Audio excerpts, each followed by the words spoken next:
There is an old saying passed down through generations of Native American elders that most people never hear until it is almost too late. Not every smile is a gift. Some are just teeth. Margaret was 74 years old when she finally understood what that meant.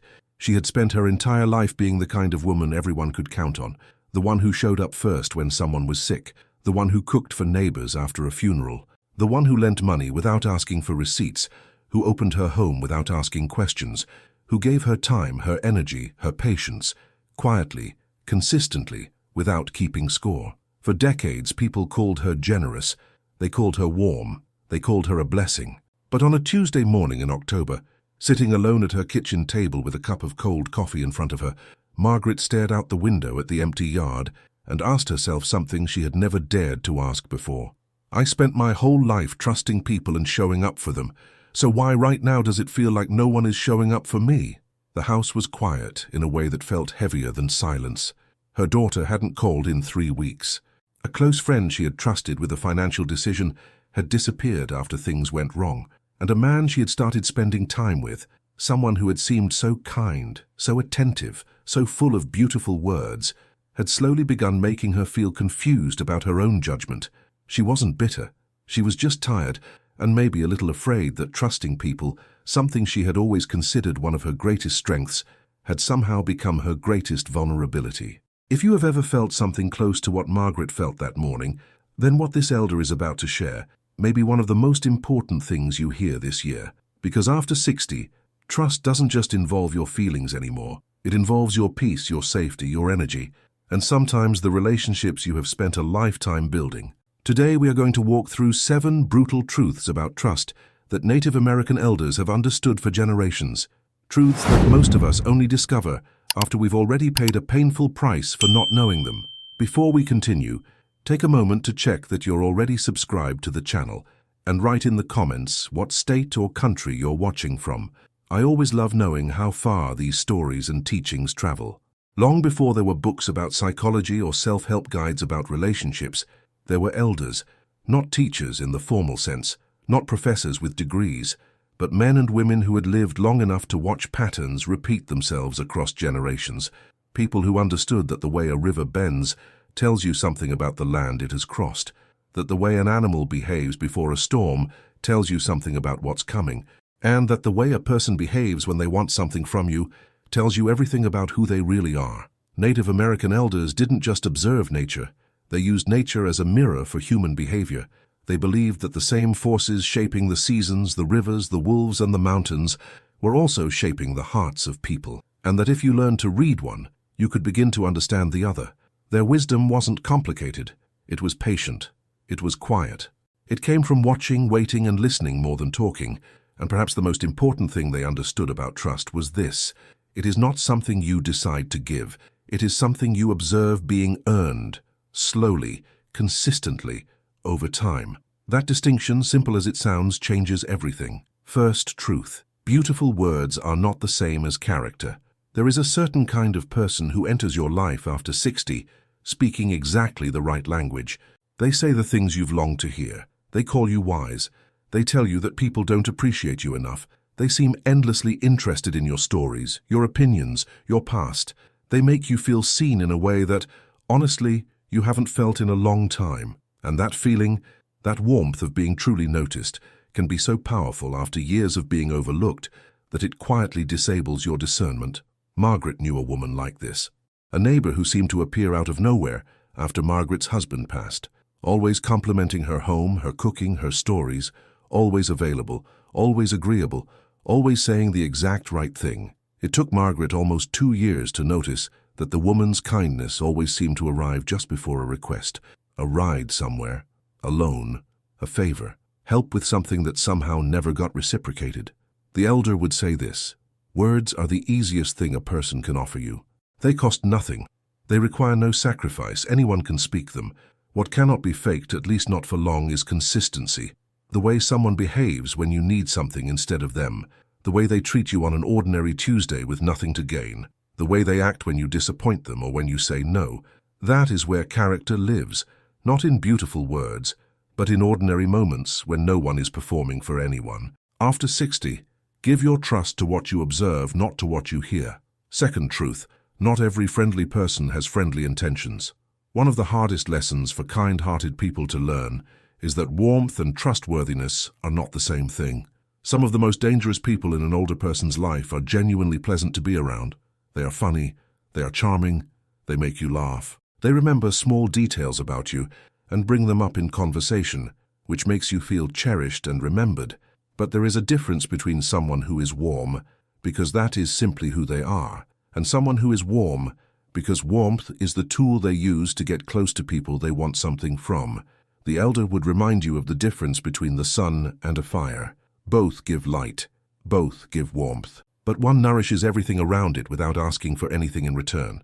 The other, if you step too close, will burn you. After 60, many people carry a quiet loneliness that they don't always name out loud. The children are busy, old friends have moved away or passed, the days can feel longer than they used to, and into that space, warmth of any kind can feel like relief. The elder's warning is not to close your heart, it is to slow down the opening of it. Let warmth prove itself over time. Watch whether the friendliness stays consistent when it has nothing to gain. Watch whether the person respects your pace, your comfort, your boundaries. Genuine warmth is patient. It doesn't pressure. It doesn't push. It simply stays. Third truth, people in a hurry usually want something. An elder once told a young man in his village something he never forgot. Watch the ones who rush you. The river doesn't rush the stone, but a flood does. After 60, you will encounter people who seem to operate on a very different timeline than you do. Relationships that feel unusually intense, unusually fast. Friendships that seem to skip the natural pace of getting to know someone.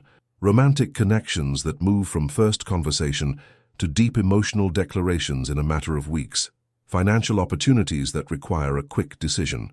Family members who suddenly become very attentive, right around the time of a will, a property, or an inheritance. Urgency in these situations is rarely accidental. Real connection doesn't rush. A person who genuinely cares about you understands that trust takes time. They are comfortable with silence. They don't pressure you to decide, to commit, to share, to give before you are ready. When someone is in a hurry to get close to you, it is worth asking a quiet question to yourself. What is it exactly that they are in a hurry to reach? Sometimes the answer is innocent. Sometimes it is loneliness on their end. Sometimes it is genuine enthusiasm. But sometimes the hurry is a strategy, and the strategy only works if you don't notice it. Slow down. The right people will wait. They won't make you feel guilty for needing time. And they won't disappear the moment you stop moving at their speed. Before moving to the next teaching, I want to share something with you. Many of the reflections I've been preserving about aging, inner peace, silence, and the forgotten lessons of older times have been gathered in a book called The Last Teachings. It's a simple conversation, written the same way an elder would speak to someone sitting beside them. If you'd like to go deeper into these teachings, you'll find the link in the first comment. Fourth truth, trust must grow slowly. Like a tree in the forest, the trees that grow fastest are often the weakest. A cottonwood can shoot up in a single season, tall and impressive. But its wood is soft, its roots are shallow. A strong wind, and it comes down. An oak grows slowly, sometimes painfully slowly. Decades pass before it becomes what it is meant to be. But its roots go deep, its wood is hard. And when the storm comes, it does not fall. The elder would say that real trust is an oak. There is a pattern that many older adults fall into, and it comes from a beautiful place, from a lifetime of being generous, of extending good faith, of believing in people. But when loneliness or loss enters the picture, that natural generosity can become something closer to desperation. A need to fill emptiness so strong that it overrides the patient, careful process of actually getting to know someone, and so trust is offered all at once. The whole heart, the whole story, the whole vulnerability, extended to someone who hasn't yet shown whether they deserve it. The elder's teaching is not to withhold love, it is to be like the oak. Root yourself first, know your own ground, and let the trust between you and another person grow season by season, not all in a single afternoon. If someone is worthy of your deep trust, they will still be worthy 6 months from now, a year from now. There is no loss in taking time, there is only safety, and the quiet confidence of knowing that what you've built is real. Fifth truth, people who respect you will always respect your boundaries. Here is something the elder observed over a lifetime of watching people together. A person who genuinely cares about you will never make you feel ashamed for protecting yourself. They won't guilt you for saying no. They won't withdraw their warmth when you set a limit. They won't make you feel selfish for having needs, or dramatic for having discomfort, or cold for needing space. When you tell them something doesn't feel right for you, they will listen. Maybe they will ask a question. Maybe they will share their own perspective, but they will not punish you for having a boundary. Margaret eventually recognized this about the man she had been spending time with. Whenever she expressed hesitation, about moving too fast, about sharing certain things too soon, about a financial decision he kept raising, he would grow quiet and distant in a way that made her feel like she had done something wrong, like she had hurt him simply by protecting herself. She felt guilty. She softened. She apologized. And then she would move a little further past her own limits, trying to restore the warmth he had withdrawn. The elder would say, "That is not love. That is management. A person of good character accepts your no as easily as your yes, because they are not trying to get something from you. They are trying to be with you, and being with you means accepting all of you, including the parts that know their own limits. After 60, you have earned the right to protect your peace without apologizing. Anyone who makes you feel otherwise is showing you exactly who they are." Sixth truth: loneliness can open doors you didn't mean to unlock. This is the truth that is hardest to speak out loud, and perhaps the most important one to hear. Loneliness after 60 is real, it is common, and it is something that most people carry in silence, because admitting it feels like admitting failure somehow, as if a full life should have left you with more company than you have. But the elder understood something that modern culture rarely acknowledges. Loneliness is not a personal flaw. It is a human condition, one that intensifies with age, with loss, with the natural shrinking of a social world that was once much larger. And loneliness, when it goes unnamed and unexamined, becomes a vulnerability, not because lonely people are weak, but because the ache of isolation can make almost any warmth feel like exactly what you needed. It can make rushed intimacy feel like deep connection. It can make flattery feel like truth. It can make someone's interest in you feel so precious that you stop asking whether their intentions are good. The elder would sit with a person in that pain and say this gently: "The hunger you feel is real, but a meal that is poisoned will hurt you more than going hungry a little longer." The answer is not to armor yourself against all connection. The answer is to name the loneliness honestly, to yourself first, to seek community, meaning, and gentle relationships that don't ask you to abandon your judgment in exchange for warmth. You deserve real connection, and real connection does not require you to hand over your safety to receive it. Seventh truth: your intuition has been speaking longer than you've been listening. Of all the teachings the elder carried, this one may be the most ancient. Long before logic, before language, before the ability to explain in words what was wrong, there was the body's knowing. A tightness in the chest before a conversation with someone, a restless night after a decision you couldn't explain, a feeling in the stomach, quiet but persistent, that kept saying something here is not right, even when everything on the surface looked fine. The elders called this the first voice, the one that speaks before doubt arrives, the one that doesn't reason or argue, the one that simply knows. Most of us, by the time we reach 60, have spent decades overriding it. We override it because we don't want to seem suspicious, because we want to be kind, because we've been told that judgment is unkind, because the person in front of us is so warm, so convincing, that trusting our discomfort feels ungrateful. And then, months or years later, when the truth finally surfaces, when the betrayal arrives, when the manipulation becomes undeniable, we look back and remember the exact moment the first voice spoke, and we remember how we silenced it. The elder's final teaching is this: you already know more than you think you do. That quiet discomfort is not paranoia. It is pattern recognition built across a lifetime. It is everything you have observed and learned and survived, speaking to you in the only language that arrives before words. After 60, your intuition is one of the most valuable things you own. It does not demand proof. It does not need to win an argument. It simply needs you to listen before you dismiss it. Honor it, protect it, and when it speaks, give it at least the courtesy of a pause before you explain it away. If these words have touched your heart, perhaps you'd like to know about the last teachings. In it, I've gathered some of the most important lessons about loneliness, relationships, inner peace, and what truly matters as the years pass. You'll also receive, as a gift, a special teaching called The Secrets of the First Hour, about the quiet habits that many elders considered sacred for beginning the day. The link is in the first comment.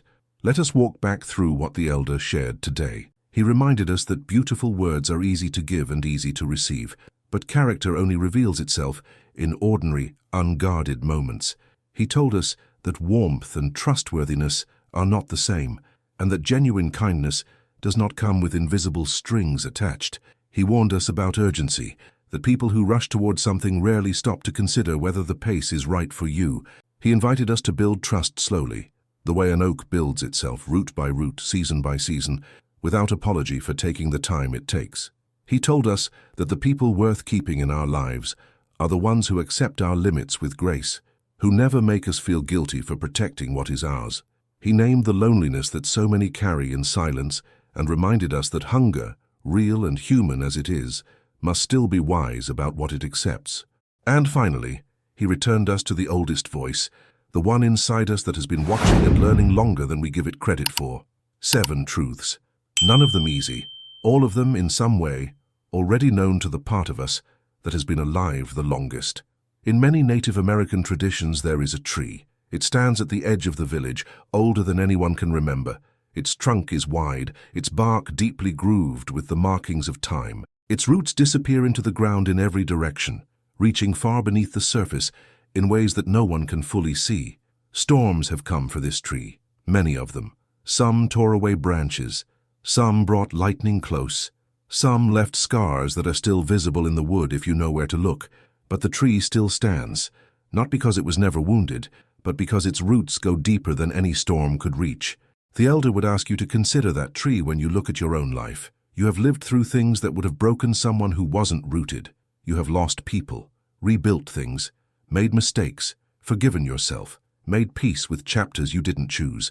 You carry wisdom in you that only comes from a life truly lived. The work now, the sacred work of these years, is not to become harder or more guarded or more closed.